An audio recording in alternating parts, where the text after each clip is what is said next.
Joining us on the line all the way from Tennessee, we've got Sam Hawksley. G'day, Sam. How are you today?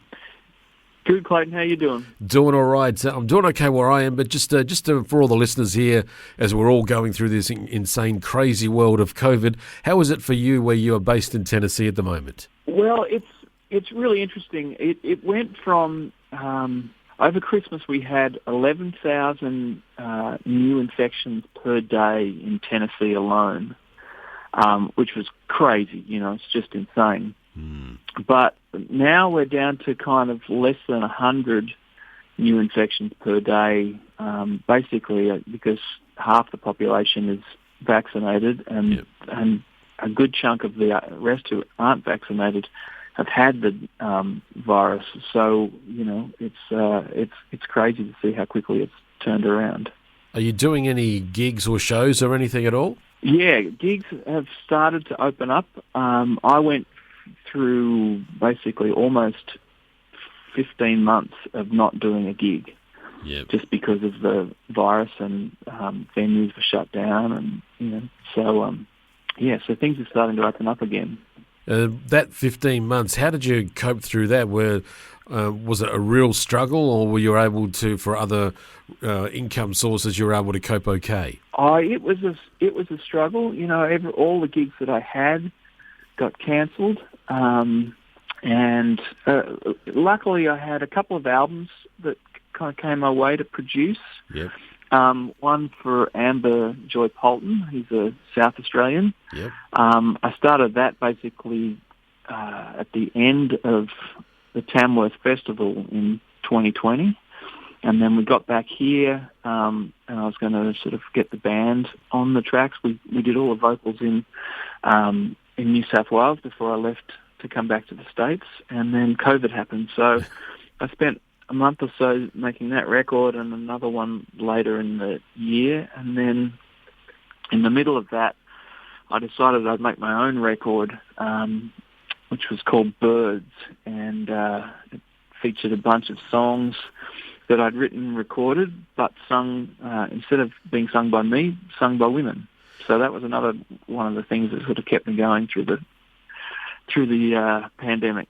And that's one of the reasons why we're talking to you today is about the album called Birds and some of the artists. So why specifically then did you decide to have all the songs be sung by birds, by women, by females? And why sort of take yourself back and make it all then to the front? Was it something you've always wanted to do, or it just seemed like an idea perfect at the time? Yeah, it was a combination of all of that. I figured that with, lockdowns and quarantine and all of that kind of stuff that was going on, the last thing I wanted to do was hear any more of my own voice, Yeah.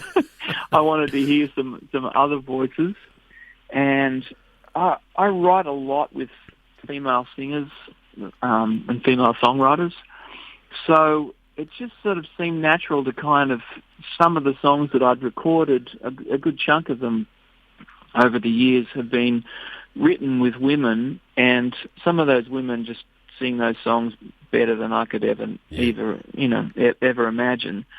So it was I just thought it was a good opportunity to let people hear, the fully realized versions of them.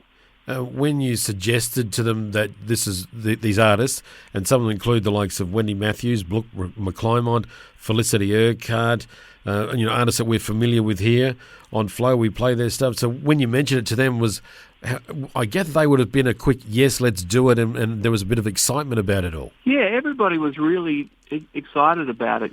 I've known all those people for a long time, and when I sort of floated the idea by them and sort of talked about who might be, on this record, everybody was really excited, and it was fantastic, and again, just great to work with such fantastic voices. I'm a guitar player by trade, and it just so happens that I sing a little bit. So, just to get a track back from Wendy Matthews and just, hear her singing a song that I've been singing for years, and just hear her take it to a whole new level was just fantastic. How did that come about? Because Wendy, I've loved her voice for many a year, and you're right. When I heard the single and it just, I just fell back into my chair and just like, I felt like I'm in love again because I haven't heard her voice for such a long time, and to hear her, it was like someone that I'd grown up with. We'd drifted apart, and now it's like, oh, you're back, old friend, and we can get together again. That's how it felt for me. That's fantastic. You should write my press releases. That's incredible. But it was a similar thing for me too. I was lucky enough to have worked with Wendy Matthews a few times before I left Australia to come to Nashville, and I always loved her voice. I'd heard her for years, even before she had hits of her own. She was on a record by this guitar player called Kirk LaRange. Yes, yeah, another one. And I loved the record that he made, and she sang a lot of the backing vocals on that. And so yeah, I always loved her voice too, and I had the same experience when she was putting down the vocal, and she got it right. She got it to a point where she was happy with it. Her and the engineer rang me up on FaceTime and said, "Hey, check this out.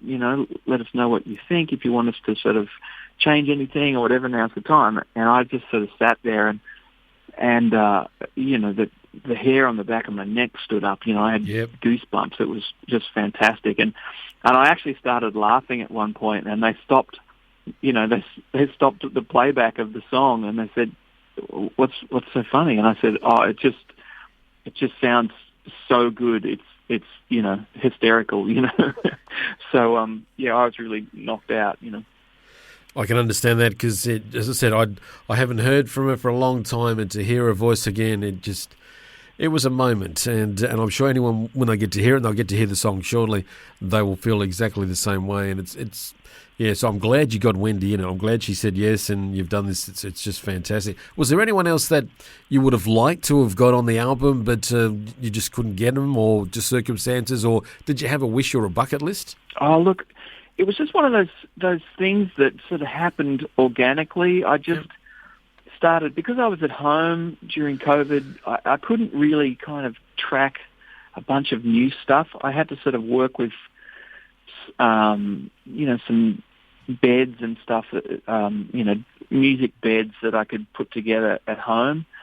So there were a few things that, I found some old demos of songs that I could kind of rebuild. But there was a bunch of artists that, in hindsight, I would have loved to have had. My friend Kim Ritchie, who I work with a lot over here, her and I talked about a song that, as the tracks kind of unfolded, we just didn't get around to it. And there's a bunch of artists that I've worked with over the years that maybe, will appear on Birds too. Yes, I was going to ask you that question, so you've done it for me, because it just after listening to it, just makes me think there's got to be Birds number 2. So yeah, I'm glad that's a possibility. Yeah, there's definitely people that I would love to have on the next one. Like I said, Kim Ritchie would be one. I did a bunch of work with Christine Arnoux, who always had a really fantastic voice that I would love to get on a track. And there's a whole host of people. There is so many, and just thinking about some that I think you're going to be struggling to keep it to a 12 tracks on the album. You might find that you end up doing more, because it seems to me this could almost be an ongoing project for years. Right, yeah, or I need to do, the next one needs to be a bunch of guys singing. I don't know what I would, entitle the album. Yobbos? Birds, yobbos, there you go. Birds just seem to fit so well, So, Sam, you said you're a guitarist, and then what's your favourite guitar that you enjoy, your go-to one that you always like playing? Oh, look, it's really hard to know. That's like saying, who's your favourite child, Come on. You probably do have a favourite, but it's not nice to say that out loud. Look, really, if the house was burning down and I could only take one guitar, I have a Maton acoustic guitar that I bought when I was 16, and I've written so many. I've got more valuable, kind of financially more valuable guitars than that, but it's the guitar that I bought with my own money, and I've written so many songs on that over the years that that would probably be the one. Yeah, there is always that one. There is always that one. But it's just an interesting thing. Yeah. I enjoy asking. Are you a Gibson or a Fender guy? I have to be honest. I'm probably a Fender guy. Yep. Yeah, I've got a couple of Gibsons. In fact, I've got 4 Gibsons. And they're great. They're fantastic. But I tend to be a Fender guy. My first kind of guitar loves were Eric Clapton and Jimi Hendrix, Yeah. Having said that, Eric Clapton's best stuff was when he was on Gibson. So that's a pointless statement I just made. But I know where you're coming from too. Sam, just going back to the track with Wendy, the video, how did the video come about with it? Well, another sort of COVID necessity and kind of... I started thinking about it would be great to make a music video for some of these tracks, and being able to Wendy lives up near Coffs Harbour, and I live in Nashville, so I couldn't exactly go over and film a music video with her. I didn't have the budget, and I had a lot of time on my hands, so I just kind of decided, well, I'm going to have a crack at doing this myself. So I found a bunch of free footage online, and I just taught myself how to kind of edit a music video. So I actually made a video for every song that's on the record, and over the next 12 months, I'm going to every month release a new sort of featured track with an accompanying music video. Excellent. Well, I've spoken to other artists like yourself who had to learn new skills through the whole COVID process, even down to recording in their home and creating a home studio. And one artist I spoke to said that now she has to go back because now she's got a greater understanding of the whole recording process. She's going back to her original work and then redoing all the vocals because she's always hated them. So she now knows how to do them properly. So I understand they're learning the new techniques and the new skills. And this is going to be a skill that you're going to take forward with all your future work as well? Look, I'd love to. There's, one of my friends, actually 2 of my really good friends in Australia, Duncan Toombs and Glenn Wilson, kind of make, incredible music videos. And as I was learning these skills, I would send, a little snippet of what I was doing to them, and it was kind of, it was very humbling for me to sort of get their feedback and then also go back and look at some of their clips and go, oh yeah, mine's not really on the same level. But yeah, like you said, it's great to sort of to learn some new skills, and that was one that I sort of a rabbit hole that I went down during the COVID thing. Yeah. If things start to improve, is there a likelihood that you'll be venturing down under? Look, I'd love to. I've been living in Nashville now for this is my 11th year that I've been living here, and every year I've gone back for the Tamworth Festival. That's kind of on my calendar. But I didn't go last year, obviously, because it was cancelled, and I don't really see how I can get back there this year. The cost of flights at the moment is so prohibitive, and then you add on the hotel quarantine cost on top of that. I just can't see how that's going to happen. So the short answer is no. I can't sort of see myself getting back within the next 6 months minimum. But look, I sort of yearn for home even more when you can't go. So, and I just produced a version of I Still Call Australia Home, featuring a bunch of my Aussie friends living here in Nashville that we all sort of got together, and I produced that. I think it comes out tomorrow even. So yeah, that's sort of made it even more obvious how much we miss home. Well, I'm just enjoying some Vegemite toast here with my Tim Tams. I got a care package yesterday from my mum with some Tim Tams and some mint slices and some snakes. So yes, so that's good. Yes, I've got some of them in my office as well.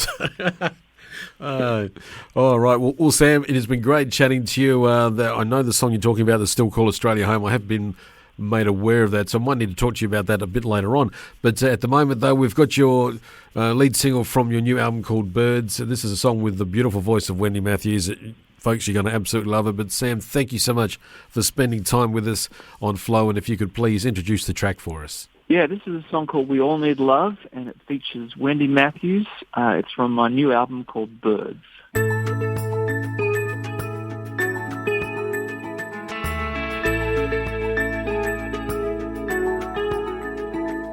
There's an old man in a coffee shop that I see every day. He tells me about his pretty wife, together 50 years in May. We all need love. We all need love. Then I say hi to Sally Ann and ask her how she's been. She says she's got a brand new man and he's just the sweetest thing. We all need love. We all need love. It's like the air we breathe, just like water to our lips. There's nothing like the feeling of when our heart skips. In this broken world where it's all push and shove, we all want to be the one that someone's thinking of. We all need love.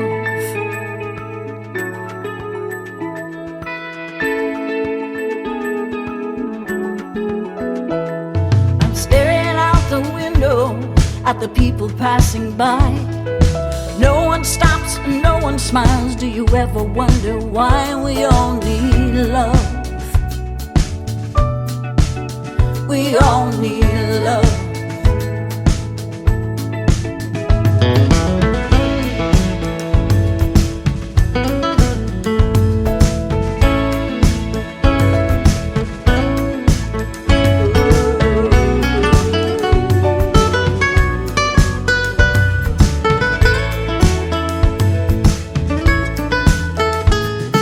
It's like the air we breathe, just like water to our lips.